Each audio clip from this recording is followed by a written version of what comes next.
Hola, buenos días. Bueno, empezaremos ahora con el tema de operaciones unitarias. Las transparencias que ustedes tienen pretenden ser un resumen de todos los temas que vamos a tratar, ya que ellos son muy amplios. Lo que vamos a ver de operaciones unitarias es un pantallazo muy descriptivo. Veremos la definición y la clasificación de operaciones unitarias, las más comunes en la industria, el equipamiento utilizado. No veremos nada de dimensionamiento de equipos ni ecuaciones, ya que con el tiempo que tenemos no es posible. Las operaciones unitarias son operaciones, que se llevan a cabo en cualquier proceso productivo y emplean principios comunes, sin depender de las materias primas o los productos. Acá vemos un esquema de lo que puede ser un proceso productivo.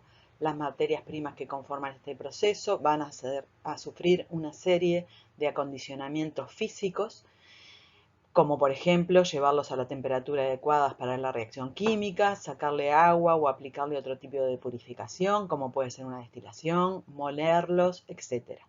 Estas materias primas acondicionadas adecuadamente sufren la reacción química y luego que tenemos el o los productos, hay que realizar otra serie de operaciones físicas para el acondicionamiento de dichos productos. Los procesos de producción de distintos productos pueden ser tan variados como los productos que existen, pero los procedimientos en que se realizan en ese proceso, los de acondicionamiento y separación sobre todo, son una serie no muy numerosa de ellos. Como decía el profesor Little en 1915 en el Instituto Tecnológico de Massachusetts, que fue uno de los primeros en definir las operaciones unitarias, todo proceso químico puede descomponerse en una serie ordenada de operaciones como evaporación, destilación, secado, etc. Y solo algunas de ellas intervienen en el proceso determinado y que dichas operaciones son comunes a todos los procesos. Si, por ejemplo, en distintos procesos hay que destilar tanto para obtener una materia prima más pura o para separar un producto de una mezcla de reacción, el fundamento de la destilación va a ser el mismo para ambos procesos, el equipamiento adaptado a las necesidades particulares del proceso. La operación, que es una destilación, siempre será la misma. Si hay que calentar o enfriar algo, bueno, el equipo utilizado será un intercambiador de calor, que será más grande o más chico según el proceso, pero funcionará siempre igual. Veremos ahora la clasificación de las operaciones unitarias. Como las operaciones unitarias modifican las condiciones de una determinada cantidad de materia, el cambio puede hacerse por tres caminos.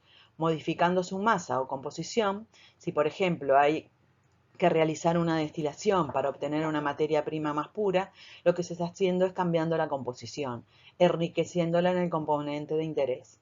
También puede modificarse la composición mezclando otro componente, como en una disolución, o separándola. Muchas veces las materias primas no vienen 100% puras y se deben acondicionar para su uso. También puede ser modificando la energía que posee la materia. Se modifica la energía de un material, ya sea materia prima o producto, elevándole la temperatura para que sea la adecuada, por ejemplo, para una reacción química, o enfriándole, o aumentando o disminuyendo su presión para que la progresión sea la adecuada. También puede ser modificando las condiciones de movimiento, que puede ser aumentando o disminuyendo su velocidad, por ejemplo, cuando se tiene que entrar un determinado producto a un reactor. También podemos establecer una clasificación de las operaciones unitarias en función de la propiedad, materia, energía o cantidad de movimiento que se varía al transferir. Entonces así podemos clasificarlas como operaciones de transferencia de masa, por ejemplo, en una extracción se pasa de una determinada cantidad de un componente, de una mezcla, a un disolvente, en absorción, de un gas en un líquido, etc. También tenemos operaciones de transferencia de energía, calentamiento o enfriamiento de una materia prima o producto, y también podemos tener operaciones de transferencia simultánea de masa y energía. Estas son las más comunes. Existe transferencia simultánea de calor y masa, por ejemplo, en el secado. en el que se calienta un determinado material para sacarle agua u otro disolvente, o sea que se está variando la cantidad de energía, y el agua se evapora, o sea que se cambia la composición del material. Y también podemos tener operaciones de transferencia de cantidad de movimiento, por ejemplo, en las que se aumenta la velocidad de un determinado fluido.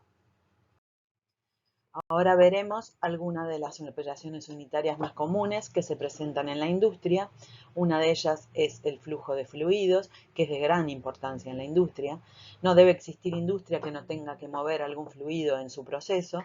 Por ejemplo, un reactivo desde un depósito hacia un intercambiador de calor para que esté a la temperatura adecuada para introducirlo en un reactor para que se produzca una reacción química. El transporte puede ser de líquidos, ¿sí? Como el agua, por ejemplo, que el agua es el líquido de servicio universalmente utilizado. Servicio significa que está presente en el proceso, pero no en el producto. Para calentar o enfriar es la más usada, el agua, ¿sí? Gases, el propio vapor de agua generado en una caldera, muchas veces es utilizado para calentar. El aire, que se utiliza para hacer la combustión en el hogar de una caldera. También se puede transportar sólidos. Los sólidos como tal son muy difíciles de transportar a través de bombas, como se transportan los líquidos o los gases. Para sistemas abiertos a la atmósfera, los sólidos se pueden transportar en cintas o en carritos o a granel. Pero si el sólido se tiene que agregar, por ejemplo, a un reactor que forma parte de un circuito cerrado, lo que se hace es disolverlo y transportarlo como una solución, o pulverizarlo y mezclarlo como un gas o con un líquido en el que no es soluble, y se forma así una mezcla fluida. El flujo en un caño o un recipiente cerrado está controlado por los cambios de energía por unidad de masa del sistema y está dado por esta ecuación, que depende de los cambios de energía cinética, que es la velocidad final al cuadrado menos la velocidad inicial al cuadrado sobre 2, los cambios de energía potencial, que es G, la constante gravitacional, por la altura final menos la altura inicial, delta P, que es la diferencia de presiones, que es la presión final menos la presión inicial sobre la densidad, se divide sobre la densidad para llevar a unidades de longitud. Por lo general, la energía del sistema, que también se le llama carga, se expresa en unidades de longitud, como pueden ser metros o pies. Y HF, que son las pérdidas por fricción. Por lo general, los caños, sobre todo los de servicio, son de acero o fundición de hierro, que son materiales que poseen cierta rugosidad, no son lisos, por lo que existe rozamiento entre las paredes internas del caño y el fluido, que esto ocasiona pérdidas, y que se deben calcular para hallar la energía que se debe dar la bomba para mover el fluido.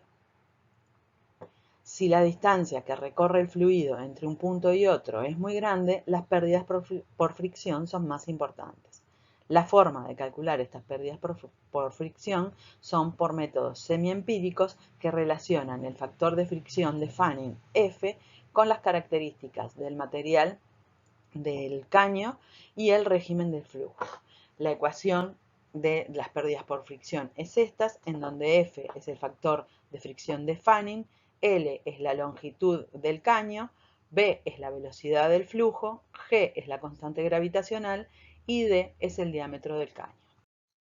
El régimen de flujo está caracterizado por el número de Reynolds, que el número de Reynolds es igual a las fuerzas de inercia sobre las fuerzas viscosas. La expresión matemática es esta del número de Reynolds y depende de la geometría del caño, que está dada por el diámetro, y de las características del fluido, dado por la densidad y la viscosidad. Cuando el número de Reynolds es menor que 2100, el régimen de flujo es laminar, lo que quiere decir que el frente del fluido se mueve todo junto, ¿sí? No hay mezcla de las distintas porciones de fluido. Como vemos acá, tenemos distintas porciones de fluido, unas representadas en rojo y otras en negro, y estas se mueven parejas, ¿sí? Y siempre, si sacamos una foto en distintos instantes, siempre se mantienen parejas y al mismo ritmo. Entre 2100 y 3000 el régimen es de transición, y si el número de Reynolds es mayor a 3000, el régimen es turbulento.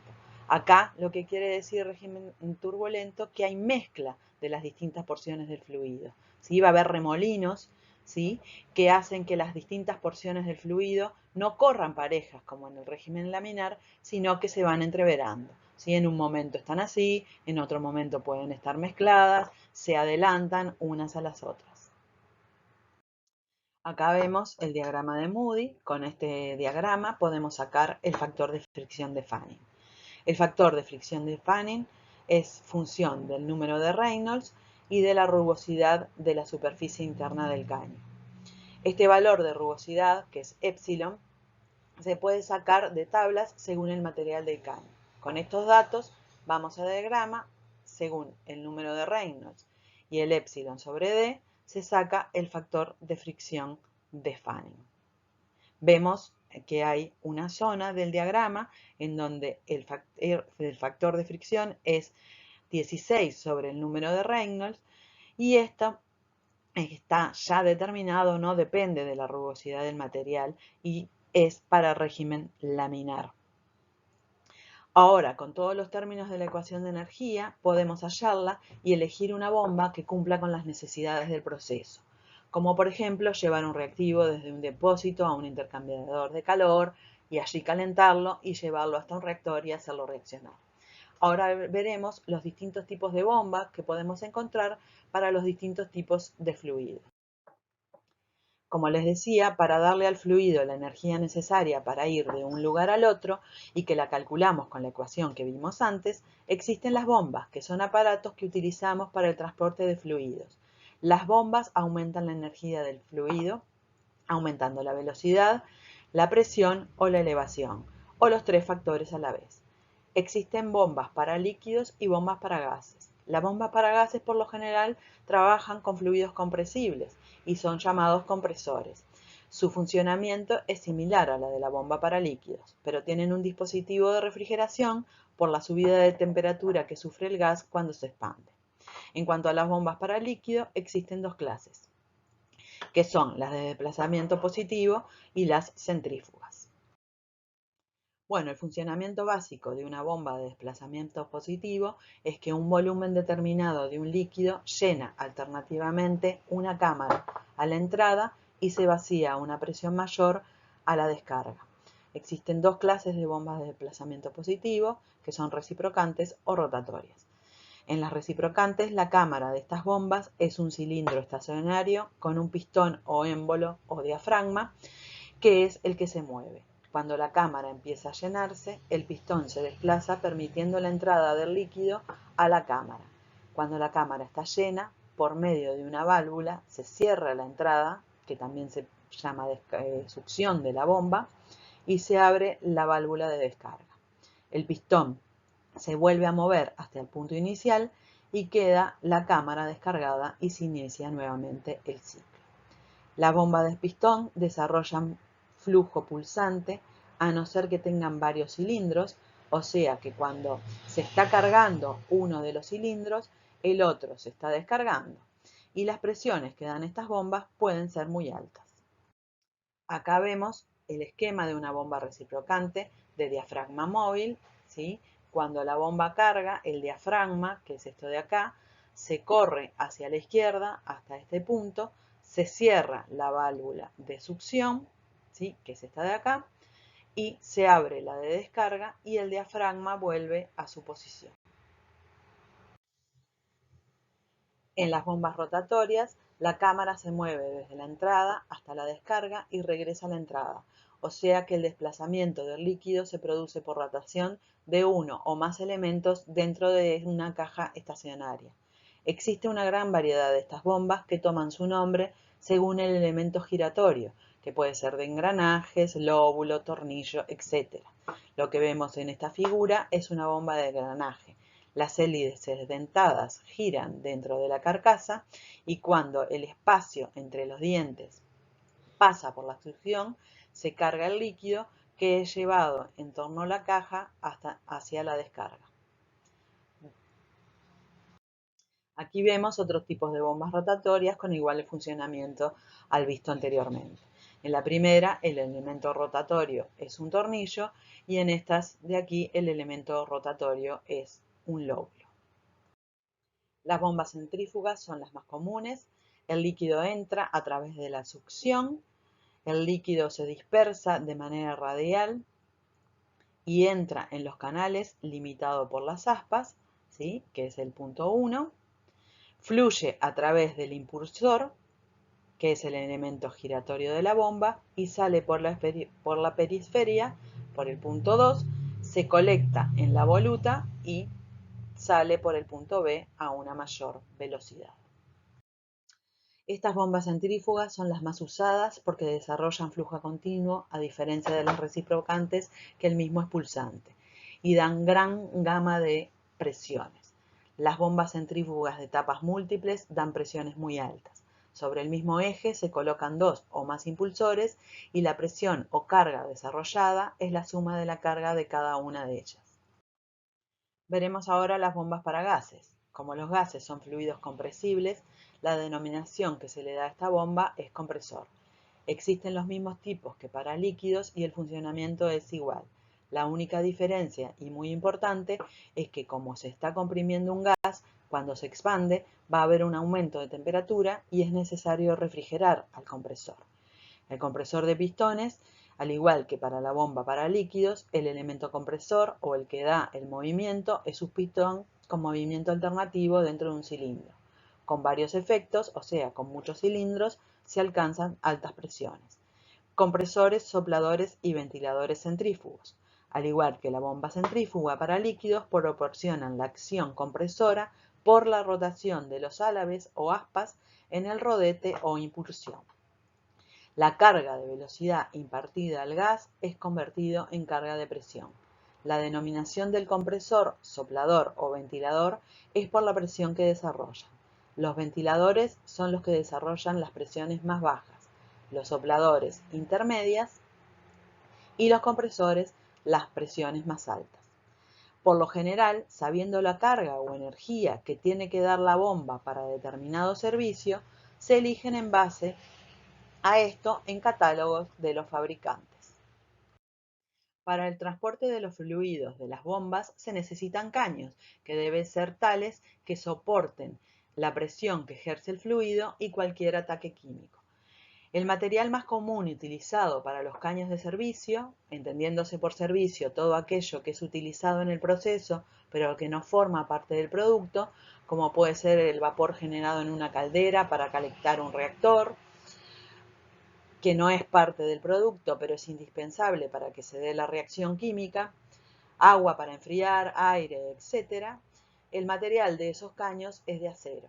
Para productos químicos hay una gran variedad de materiales que se utilizan como acero inoxidable, aleaciones que pueden ser latón o bronce, polímeros como el PVC, metales resistentes como el vanadio.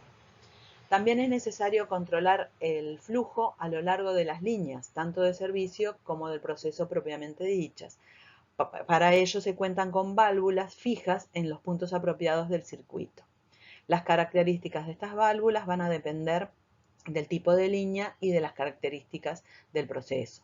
Si, por ejemplo, hay una falla en una caldera y la presión de vapor generado aumenta en forma apreciable, tanto en la caldera como en las líneas existen válvulas llamadas válvulas de alivio que, llegada a una determinada presión, se abren para liberar el vapor y para que la presión no siga subiendo. También a veces es necesario contar en las líneas con medidores de flujo, sobre todo si estas son muy extensas. Otra de las operaciones unitarias que veremos es la transferencia de calor, que junto con el transporte es una de las más importantes en la industria, ya que casi siempre es necesario calentar o enfriar los materiales de un proceso. Es muy difícil un proceso o una industria que al menos no necesite una caldera para calentar agua para algunos de sus procesos productivos. La transferencia de calor puede ser realizada de dos formas, por contacto directo o por contacto indirecto. Por contacto directo, el calor se transfiere a través del contacto directo entre dos fluidos inmiscibles. Por ejemplo, puedo calentar un disolvente orgánico, haciendo barbotar en él vapor de agua o con agua líquida caliente. Va a existir transferencia de masa también, porque algo de una fase va a pasar a la otra por más que sean invisibles. Este tipo de transferencia de calor es poco usada, ya que después se tendría que separar las fases. Y por contacto indirecto, acá los fluidos que intercambia calor están separados por una superficie, circulando estos a ambos lados de dicha superficie.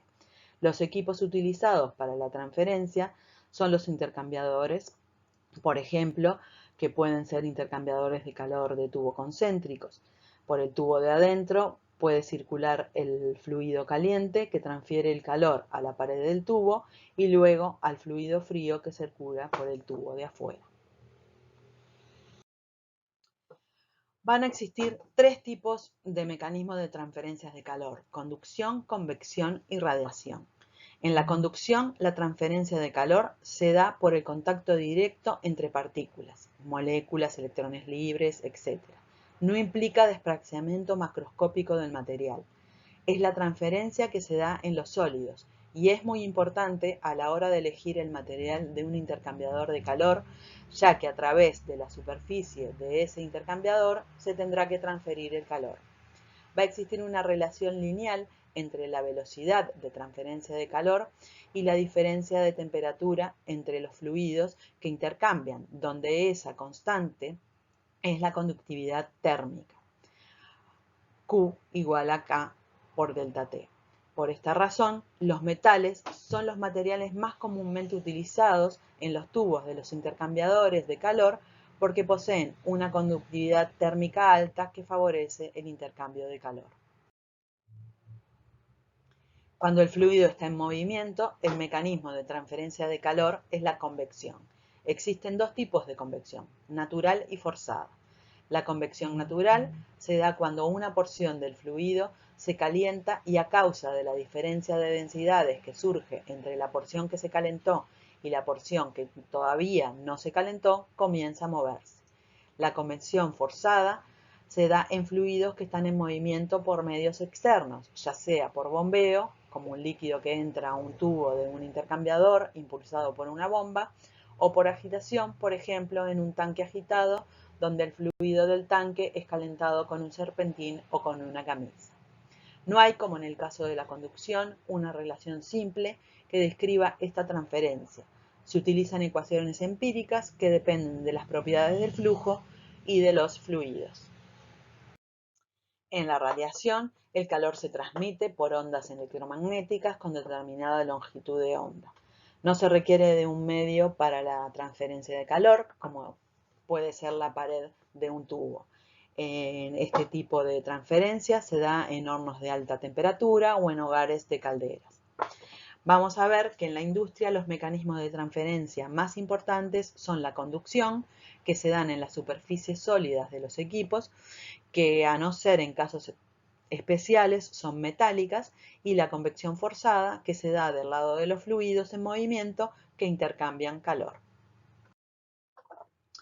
Los equipos de transferencia de calor que existen se pueden clasificar según su construcción y así tendremos tubulares, que pueden ser de tubos concéntricos. Por uno de los tubos pasa el fluido frío y por el otro el fluido caliente. Es útil cuando el intercambio de calor no es importante o los caudales que se utilizan son bajos. Cuando se requiere un intercambio más importante o caudales mayores, el equipo que se utiliza es el intercambiador de camisa y tubos, el cual consiste en una carcasa cilíndrica que aloja una gran cantidad de tubos. Dentro de la carcasa o camisa circula uno de los fluidos y dentro de tubos el otro fluido. Otro tipo de intercambiador tubular es el de tubos en espiral. El tubo de adentro, como en el del concéntrico, puede ser un tubo en espiral tipo serpentín, el cual es muy común en los condensadores. El intercambiador de placas puede ser de placas planas, tipo un radiador, o de placas en espiral. También está el intercambiador de superficie extendida, que también puede ser de placa o de tubo. Tanto las placas como los tubos se les agrega unas aletas para hacer más grande la superficie y así aumentar el área de transferencia de calor. Y también tenemos intercambiadores regenerativos, que son para operaciones muy pequeñas y que no necesitan un gran intercambio de calor. Pueden ser rotativos o de matriz fija. Primero pasa el fluido caliente, que calienta el tambor rotatorio o la matriz fija, que puede ser una malla. Luego se hace pasar el fluido frío por esa matriz calentándose. Son de muy poca importancia en la industria. Acá en este diagrama vemos un intercambiador de tubos concéntricos en el que el fluido frío circula por el tubo central y el fluido caliente circula por el tubo externo.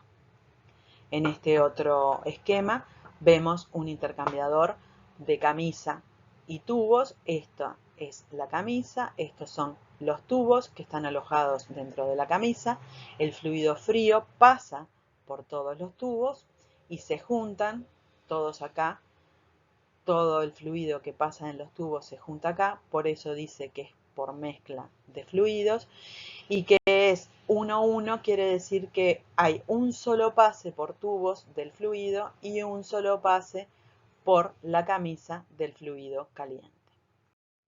El intercambiador de calor más extensamente usado en la industria es el intercambiador de camisa y tubos. En esta figura vemos que el fluido frío va a entrar por tubos y el fluido caliente va a entrar a la camisa. En esta camisa, como tienen un diámetro que puede llegar a 1 metro o más, lo que se colocan son estas chapas que se le llaman bafles, que lo que hacen que la circulación de este fluido caliente vaya cambiando, ¿sí? Porque si se da, choca contra las chapas y va cambiando de dirección y hace que el flujo en todo momento dentro de la camisa sea turbulento. Eso se hace para que el intercambio de calor sea más eficiente, ya que si el flujo es turbulento, este va a ser más eficiente.